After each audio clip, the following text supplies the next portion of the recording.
"We're renovating your bedroom before moving in," my brother's wife said, her tone so casual it was as if she were commenting on the weather.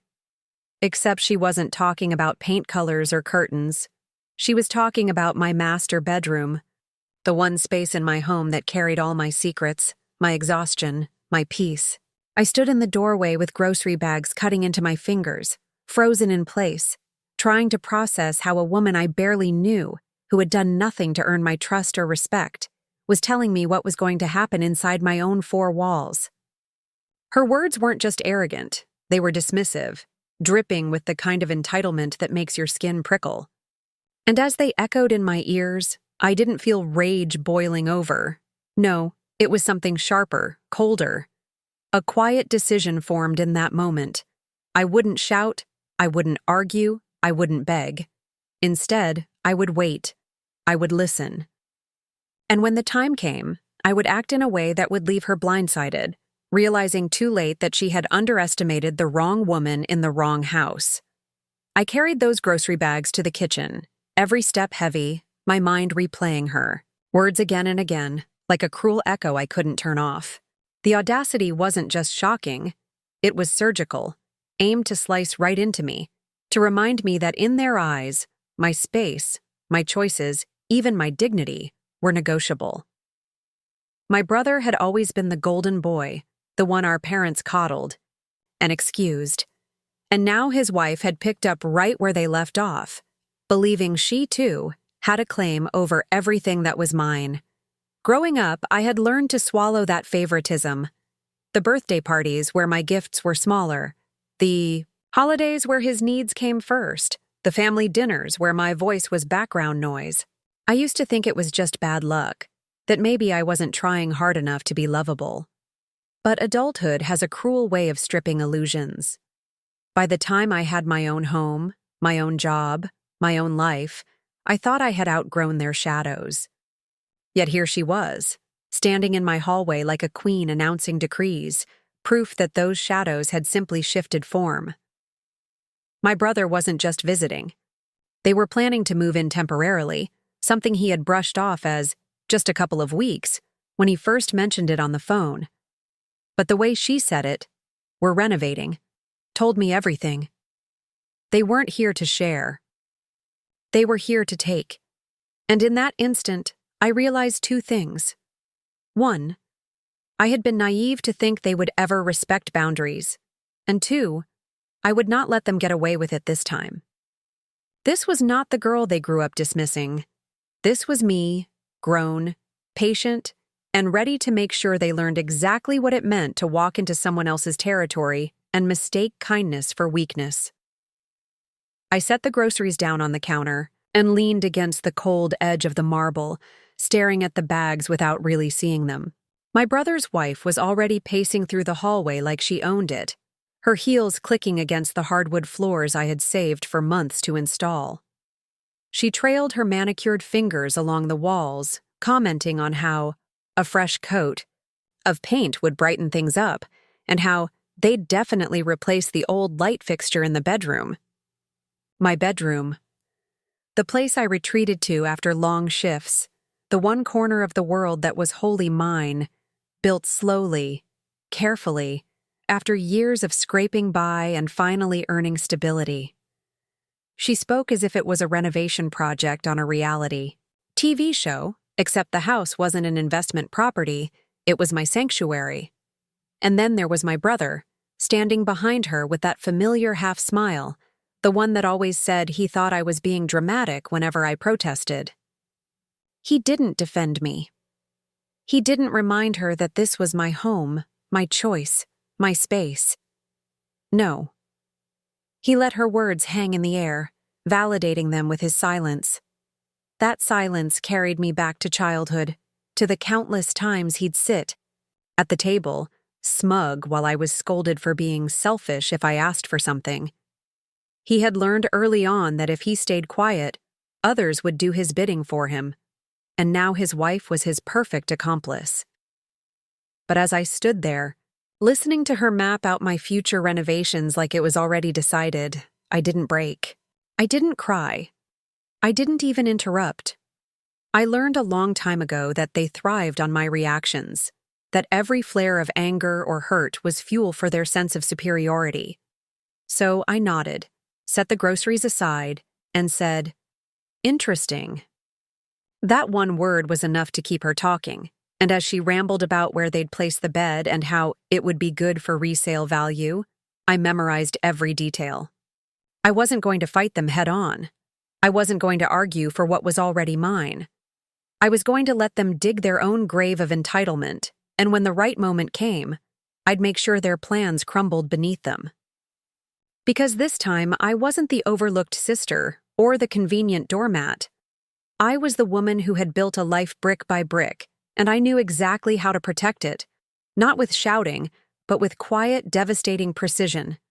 She kept circling my home as though she were inspecting a property she had just purchased, her voice rising with each new idea she had for how to make the place better, never once asking if I wanted it, never once acknowledging that she was talking about my bedroom, my furniture, my sanctuary. My brother followed her around with that smug complacency I knew too well, the same expression he wore when we were kids, and he got away with breaking something of mine because he knew our parents would shrug it off and tell me to stop being difficult. And the more I listened, the clearer it became. This wasn't about helping. It wasn't about improvements. It was about control, about establishing dominance the moment they set foot inside.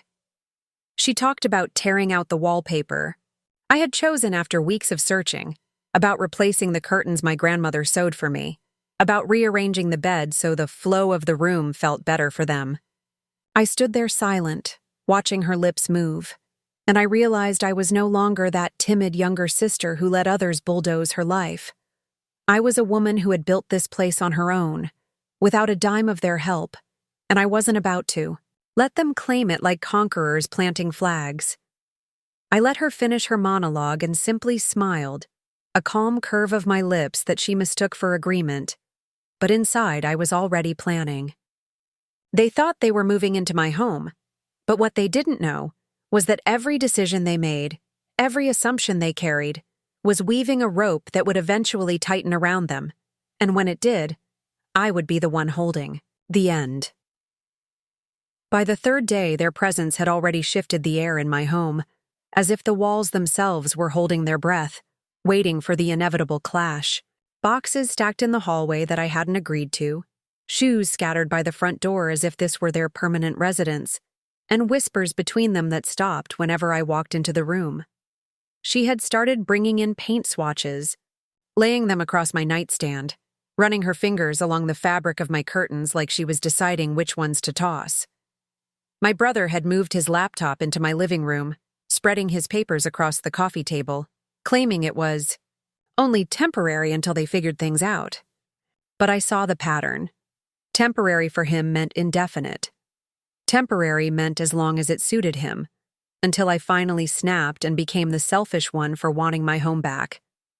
Every little invasion was a test, a probe to see how far they could push before I resisted. But I didn't resist, not outwardly. I played the part of the accommodating host, smiling, nodding, even offering tea while my mind cataloged each intrusion like evidence. I remembered the chipped vase from childhood I was blamed for when it was his hand that knocked it over. I remembered the birthday party where he got a bicycle and I got a sweater, and our parents said it was fair because boys needed more. Those memories weren't just shadows. They were lessons, training me for this exact moment. So when his wife prattled on about how the master bedroom will look so much better once the carpet is ripped up and the bed is moved to the other wall, I didn't argue. I just tilted my head and said, "If you're sure." The way her eyes lit up told me she thought she had won. What she didn't see was the trap forming quietly, built not from rage but from patience. Because in my world, the one they thought they could invade, I controlled the locks, the paperwork, the ownership. And when the time came to remind them of that, there would be no room left for negotiation. By the end of the first week, it was no longer subtle. It was blatant. They had pushed my bed against the far wall without asking. They had ordered furniture online that arrived in massive boxes addressed to my house. And she had the audacity to tell the delivery men to bring everything straight into my bedroom as if she were the one signing the mortgage papers every month. My brother laughed when I raised an eyebrow, brushing it off with his usual, "Don't be so uptight, it's just for now." And that phrase was a knife I'd heard all my life, a way to dismiss me, to make me feel ridiculous for wanting boundaries. But I wasn't ridiculous. I was calculating. Every receipt, every package, every alteration they made, I documented. I had the foresight to snap photos of the room before they touched a single thing, and now I had time-stamped evidence of every invasion. She even bragged on the phone to one of her friends that she was finally turning this place into something livable, as though my years of sacrifice meant nothing, as though the roof over her head hadn't been paid for by my long nights and endless overtime. I didn't stop her. I let her words roll freely, and I listened from the kitchen with the phone recorder app quietly running in my pocket. My brother never noticed because he never believed I was capable of strategy. To him, I was always the one who overreacted and then backed down. But this time I wasn't going to back down. I knew exactly how their story would end, because it was my house, my name on the deed, and when I chose to draw the line, there would be no undoing it. The beauty of patience is that it looks like surrender until it explodes into something irreversible. And I could already feel the ground shifting beneath their feet, though they were too drunk on their own entitlement to realize it. She started calling it our room. That was the moment I knew she'd lost all sense of boundaries. She walked around with fabric catalogs, pointing at headboards online, discussing which mattress would fit their needs better. My brother nodded along, barely glancing at me, as if I were invisible in my own home. At dinner, she casually mentioned to him right in front of me that they should paint the walls a calming gray, since the current color was just so outdated. I stirred my food in silence, noting the shift in pronouns. Not my brother's room, not the guest. Room but ours. That was no accident. She wanted me to hear it, to feel edged out, to shrink into the background like I had as a child when everything was always about him. And maybe once, years ago, I would have swallowed the sting and forced a smile. But not now. I had grown sharper. In the quiet years of working alone, of carrying responsibilities no one else wanted, of becoming someone who knew how to survive without anyone's permission. And so I smiled politely, set down my fork and simply asked, "Did you already call the contractor for that?" Her face lit up with false confidence as she assured me they'd handle everything. What she didn't realize was that I had already spoken to the contractor days earlier, already made it clear who the homeowner was, already documented everything in writing. Every enthusiastic word that spilled out of her mouth was another brick in the wall I was building against them. And soon enough, when the truth landed, that wall would be the one thing they couldn't climb over. By the second week, she had turned my house into her stage, inviting her sister over for coffee and giving her a grand tour as if she were the lady of the manor, showing off my bedroom and saying how this space will finally have some elegance once we're done with it. Her sister giggled, nodding approvingly, while I stood at the doorway like a ghost in my own life, watching them measure walls with a tape she'd pulled from her designer purse. She spoke in future tense. Always we will, we're going to, our plan is.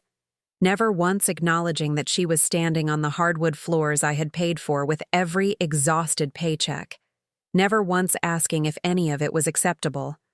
And my brother, he didn't even flinch. He poured them coffee with my mugs on my table, using my sugar jar, as though every piece of my life was already theirs to divide.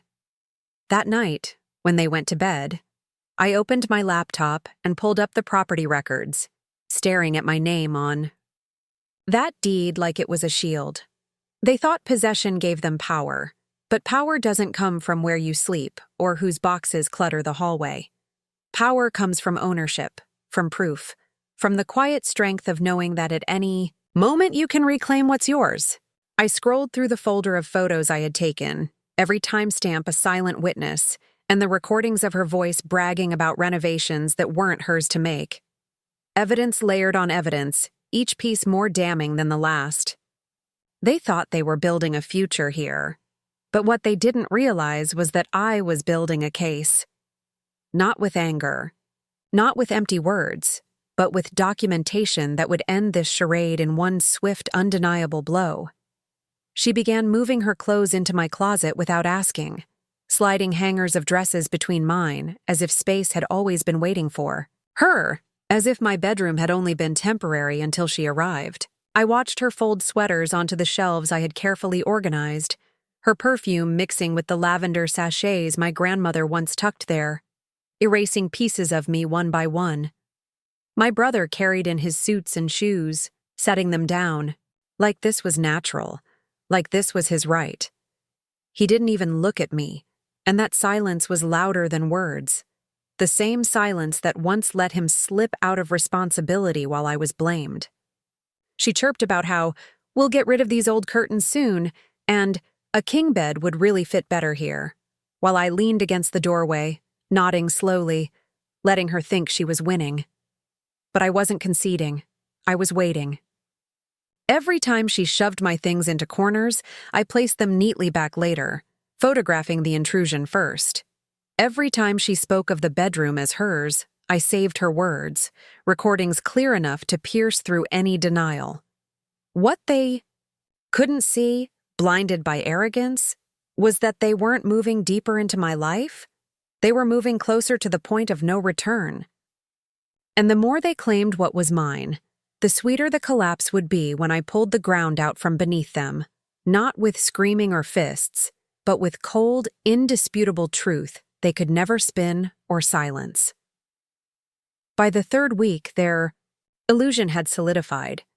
They truly acted as though the house belonged to them, strolling through the halls in the morning in their robes, leaving dirty coffee cups on the counter, throwing laundry into my machine without even asking if I needed it first.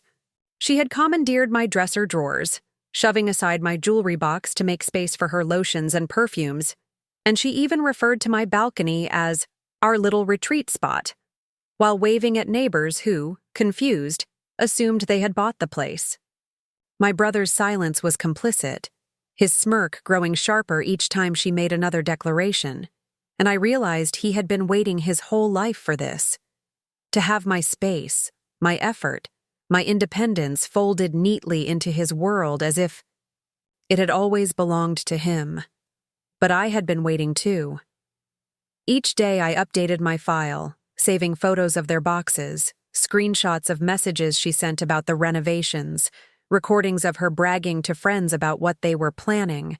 For the master bedroom, I filed away receipts for the deliveries she ordered under her name but shipped to my address, and I even spoke quietly to the building superintendent, confirming on record who the registered owner was. My silence wasn't weakness, it was strategy. They thought I was passive, but in truth, I was letting them tighten the rope around their own necks. And as I walked through my home at night, when they were asleep in my bedroom, I felt no despair, only clarity. They had written themselves into a script they could not control, and when I decided the act was over, I would close the curtain on them without hesitation. By the time the month was halfway through, the transformation of my home into their playground was undeniable. She had bought new linens without asking, spreading them across my bed as though erasing the last traces of me from the room, her voice airy as she said, "It finally feels like ours now." My brother lounged there, scrolling on his phone, not even acknowledging the theft happening in plain sight, because to him it wasn't theft at all. It was entitlement, the same entitlement that had followed him since childhood when every rule bent in his favor, and I was left with the scraps.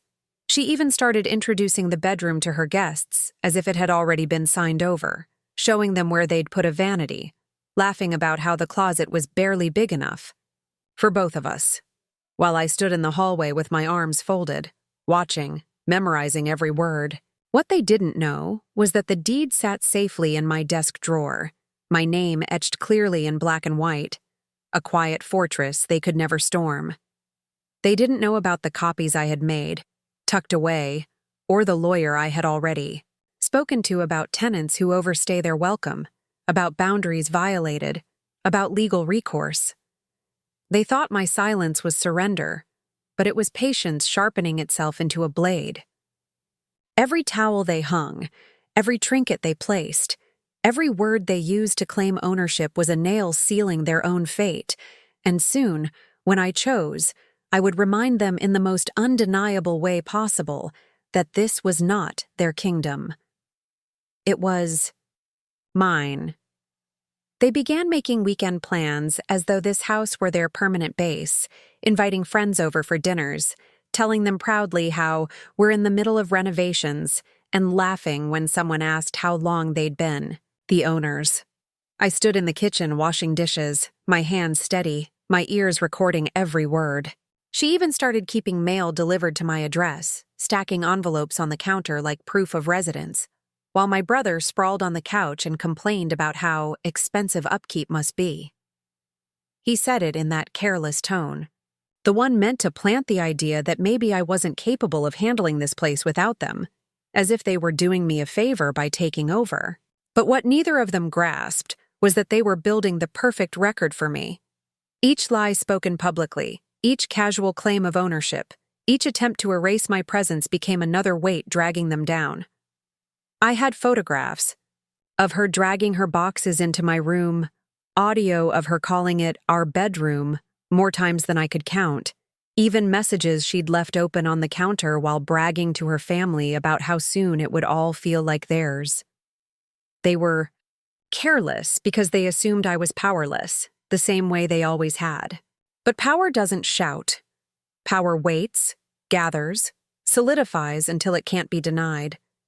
And I, quiet and steady, was the only one holding it.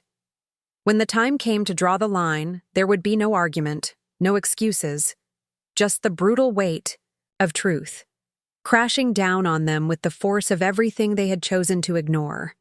By now, my home felt like a stranger's house, their presence etched into every corner, their things scattered across my shelves, her perfume lingering in the hallways, their laughter echoing in the bedroom that used to be my refuge.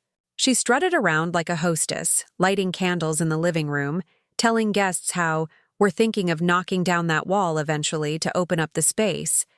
And I nearly laughed out loud because the arrogance was so absurd, so wildly detached from reality, it almost bordered on comedy. My brother backed her up with a nod, sipping wine from my glasses, the same glasses I had bought for myself as a quiet celebration when I closed on the mortgage years ago.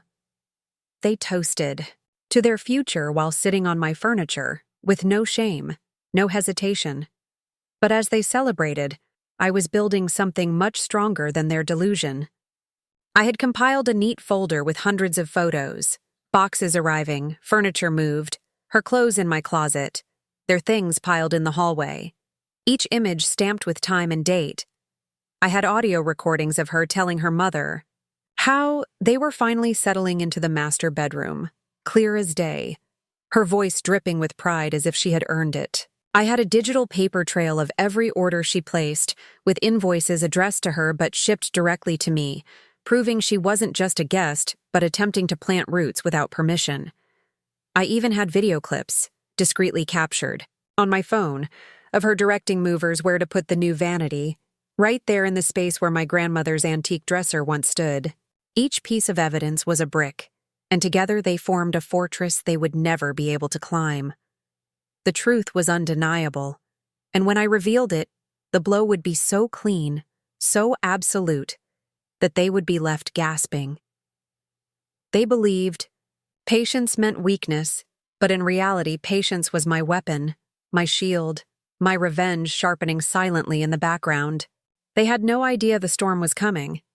And when it hit, it would rip away everything they thought they had claimed, leaving only the cold reminder that this house was never theirs and never would be. She grew bolder with each passing day, walking barefoot through my kitchen as if she owned it, rearranging spices in my cupboards, swapping out my dishes for a set she'd brought in without permission. I returned from work one evening to find my favorite framed photos stacked carelessly in a corner because she'd needed the wall space for something more modern. My brother lounged in the recliner, acting as though this was all normal, his silence an endorsement of her takeover. She started talking openly about how our bedroom will need a bigger bed before winter, and even went so far as to call a contractor for an estimate, boasting loudly on the phone about the changes they were making. What she didn't realize was that I had already contacted the same company weeks earlier, giving them strict instructions never to proceed without my written consent. And now, every call she made only deepened the file with my name as the rightful owner. Their arrogance blinded them to the fact that every move was being documented. I had photos, recordings, screenshots, receipts, and now even official correspondence backing me up. They thought they were weaving me out of my own home, but all they were doing was weaving a noose of their own entitlement. And with every laugh, every assumption, every careless word about our plans, they tightened it. I didn't rush. I didn't argue. I simply waited, sharpening my silence into something lethal because I knew the day was coming when their illusion would shatter, and the reality of whose house this truly was would leave them with nowhere left to stand.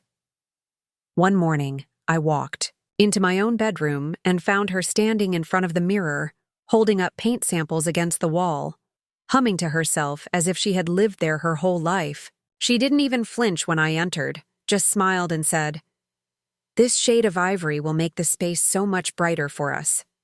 Us. My brother appeared behind her with a tape measure, casually stretching it across the wall where my headboard had been, muttering about where we could place the new bed frame. Their confidence was staggering, their certainty absolute, as if my silence had been consent instead of strategy. But while they played house, I was building my arsenal. I had already spoken to a lawyer, already prepared the paperwork that would define them legally as unwanted occupants, already gathered every shred of proof to shut down their narrative before it even began. And as I stood there, listening to them argue playfully over which shade of paint to choose, I realized something. I didn't feel anger anymore. I felt clarity. They had overplayed their hand, mistaking my calm for surrender, mistaking my patience for defeat. But I was neither defeated nor surrendered. I was waiting, sharpening, preparing for the moment when all of their careless words and arrogant actions would collapse under the weight of evidence they couldn't deny. And when that moment arrived, it wouldn't just be a reminder that this was my house. It would be the end of their fantasy, a brutal return to reality they would never forget. By the time they had been there a full month, their fantasy had grown so inflated it was almost laughable. She ordered new curtains without asking, directing the delivery men to hang them in my bedroom, chattering on the phone about how our room is finally coming together. My brother trailed her like a shadow, carrying boxes, smiling smugly, acting as if the space had been his birthright all along. They even began telling neighbors that they were staying permanently, spinning stories about how this house would be their foundation for the future. I watched from the window as she waved to people outside, calling the balcony ours, her voice carrying into the street like a proclamation. But what they didn't realize was that every word, every gesture, every careless claim was weaving their downfall. I had recordings of those conversations, clear as glass, proof of their delusion. I had documented every purchase, every piece of furniture moved, every alteration made without my consent.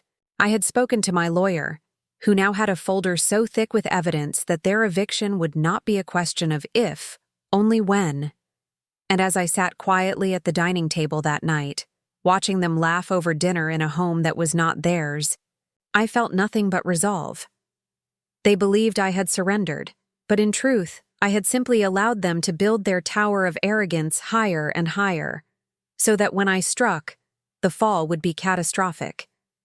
They mistook my patience for weakness, but it was patience that gave me the weapon they could never defend against. Proof, cold and undeniable. And when I chose to unleash it, their fantasy of ownership would disintegrate in seconds, leaving them exposed, humiliated, and forced to crawl out of the house they had tried to claim as their own. They had begun speaking openly about future holidays in my home, telling friends how they planned to host Thanksgiving in our new space, casually announcing that Christmas would be so much better with the bigger bedroom once renovations were finished. She even sketched layouts at the kitchen table, drawing little diagrams of where the tree would go, how the dining room could be rearranged for larger gatherings. My brother nodded along, sipping coffee from my favorite mug, their voices overlapping like a duet of entitlement, rehearsing the life they thought they had already claimed. To outsiders, it might have seemed charming, a young couple excited about their new beginning. But to me, it was theater performed on stolen ground. What they couldn't see, what they never saw, was that the stage beneath them was mine, and I controlled the script. Each time she spoke about our future, "Here," I filed the words away, another nail in the coffin of their imagined ownership. The neighbors they bragged to? I had already spoken with them quietly, making sure they understood the truth, making sure no false narrative could take root. The contractor she called?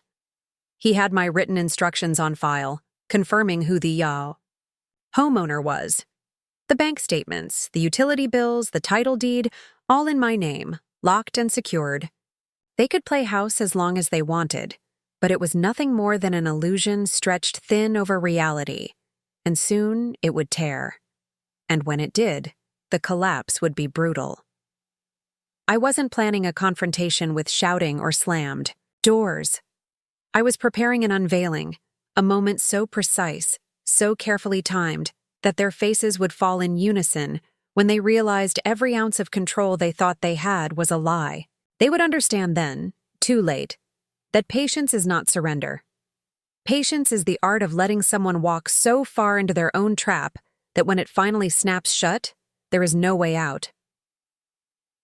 By the 6th week, they were so deeply lost in their delusion it was as though they'd forgotten I even existed as the owner of the home. She walked through the bedroom with a contractor one morning while I pretended to scroll my phone at the kitchen counter, her voice bright and commanding as she explained how, "We want this wall painted, and the bed moved here, and these fixtures replaced." She used "we" with such conviction it almost sounded believable, except the contractor's eyes kept darting toward me. He knew the truth because I had already spoken to him, already handed him proof of ownership and instructions to treat no order as valid without my approval. My brother chimed in here and there, bragging about how this investment will pay off for us in the long run, his words as hollow as they had always been. The same boy who once lied his way out of trouble now dressed up as a man who believed silence and arrogance could bend reality. At night, I sat alone in the living room after they'd gone to bed, scrolling through my folders of evidence, audio clips, photos, receipts, emails, all neatly labeled, all airtight. I wasn't nervous. I was calm, almost serene, because I knew the endgame was coming into focus. Soon I wouldn't have to say a word. The facts would speak for me. The law would stand behind me, and the house that had been mine from the beginning would remain mine long after their illusions collapsed. They thought they were securing a future, but all they were doing was rehearsing for a downfall I had already scripted. And when the moment came, there would be no yelling, no bargaining, no second chances. There would only be the sound of reality slamming into them like a door they could never pry open again. The breaking point came one Saturday afternoon when I returned from the store and found them hosting a small gathering in my living room. There were half a dozen of their friends sitting on my furniture, sipping wine poured from bottles I hadn't bought, their laughter bouncing off the walls as if this were truly their home. She stood at the center like a hostess, her voice bright and smug as she gestured toward the hallway, saying, "And that's our master bedroom. We're renovating it soon, making it exactly how we want it." My brother grinned beside her, his arm around her waist, the two of them basking in the admiration of their guests, feeding off each nod and compliment as though the approval could cement their false ownership into truth. For a moment, I simply stood in the doorway, the grocery bags in my hands, watching the scene unfold like a spectator in a play I hadn't been invited to, and then something inside me crystallized. This wasn't arrogance anymore. It was invasion. It was theft, performed, in broad daylight with laughter as their soundtrack. But I didn't raise my voice. I didn't demand they leave. I placed the groceries calmly on the counter and greeted their guests politely, noting the way her face tightened at my composure. She expected outrage. She expected me to snap, to give her the dramatic explosion she could twist into a story of me being unstable. But instead, I smiled, poured myself a glass of water, and sat quietly in the corner as though their little show meant nothing to me. Inside, however, I was already pulling the trigger. That night, after their guests left and they retreated to my bedroom as though it were their marital suite, I spread the full weight of my evidence across the dining table. Hundreds of photos, showing every invasion of my space, audio files of her bragging that this house would soon be theirs, screenshots of orders she placed, contracts with my lawyer confirming my rights, witness statements from neighbors who had seen them parading around as owners. I looked at it all spread before me and felt no anger, only a steady sense of inevitability. The next morning, I would act. I had already scheduled the meeting with my lawyer, already prepared the official eviction notice, already filed the paperwork with the court. They believed they were building a life here, but in truth, they had built nothing but a case against themselves, and now the walls they thought they had claimed were about to close in. And as I sat there in the dim glow of my kitchen, listening to the muffled sound of them laughing behind my bedroom door, I knew the balance of power had already shifted. They were living on borrowed time, and every tick of the clock was carrying them closer to the moment when their fantasy would collapse, leaving only silence and the cold, undeniable reality that this house was never theirs and never would be. The morning came quiet, but heavy, the kind of silence that feels like the pause before a storm. I placed the thick envelope on the dining table, right in the spot where she usually laid out her design sketches, and waited. When they emerged, from my bedroom, still groggy, still smug, she spotted it first. "What's this?" she asked, tearing it open with careless fingers, her voice still carrying that same false ownership. But as her eyes scanned the first page, her smile cracked. My brother leaned over her shoulder, his smirk fading when he saw the words eviction notice and the court stamp pressed clear as daylight. I didn't raise my voice. I didn't gloat. I simply said, "You've got 2 weeks, legally. And every box, every hanger, every lie goes with you." He tried to laugh it off at first, sputtering about how I was overreacting, how family didn't treat each other this way, but I slid the folder across the table and let the evidence speak for itself. Photo after photo, recording after recording, each time-stamped, each irrefutable, her voice on speakerphone bragging that the house was now their master bedroom. Screenshots of the deliveries addressed to her but shipped here. Witness accounts from neighbors who had heard her claim the place as hers. The silence that followed was suffocating, and for the first time, they had no script, no smug comebacks, no ground to stand on. My brother's face drained of color, and she sat frozen, clutching papers that proved her delusion had reached its end. They packed in silence over the next days, each trip from the bedroom to the car stripping away the fantasy they had built. The neighbors watched from their windows, no longer fooled, no longer sympathetic, because the truth had been laid bare, and I didn't lift a finger to help. I simply locked the door behind them when it was done, standing alone in the stillness of my reclaimed home, the air finally clean again. For the first time in weeks, I walked into my bedroom and shut the door, my space untouched, mine in every way that mattered. There was no triumph in shouting, no satisfaction in revenge fueled by rage. The victory was in my calm, in the quiet certainty that I had never lost control, that patience had been my weapon all along. They thought they could rewrite the story of my life, but they were nothing more than footnotes, erased as swiftly as they had appeared. And as I lay back on my bed, sunlight streaming through the curtains they had tried to replace, I smiled to myself and whispered the only truth that mattered. This was my home, my life, my choice, and no one would ever take that from me again.